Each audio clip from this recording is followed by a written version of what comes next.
Remember when you were a teenager and they said acne was just a phase? Now you fast forward to adulthood and you're still scrubbing, squeezing, and covering up zits. And you're trying home remedies that turn out to be total myths. So we're separating acne fact from fiction.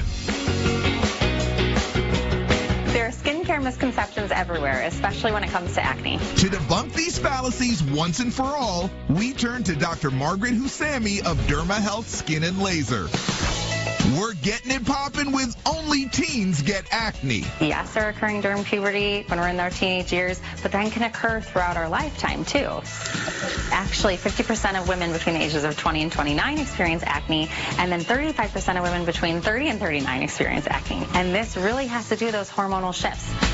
And men aren't off the hook either. 10% of men experience that adult acne, and that's just because they're a little less sensitive to hormonal shifts.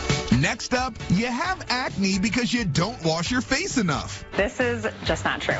It usually has to do with increased pore size based on hormone levels, which she says affects oil production and ultimately acne. But it's not one size fits all. There are two people doing the exact same thing skincare-wise. One person can be getting acne where the other one's not. It's more has to do with that internal state of how their hormones are. To help regulate hormone levels, she recommends going to your family doctor and, of course, continue washing your face twice a day.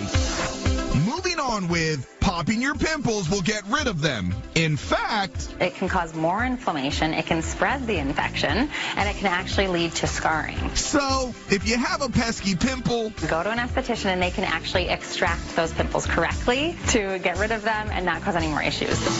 Last but not least, greasy food causes acne. And that's absolutely not true. If you want to have that slice of pizza, it doesn't mean that you'll wake up with your face the next day. So go ahead and occasionally splurge on the za.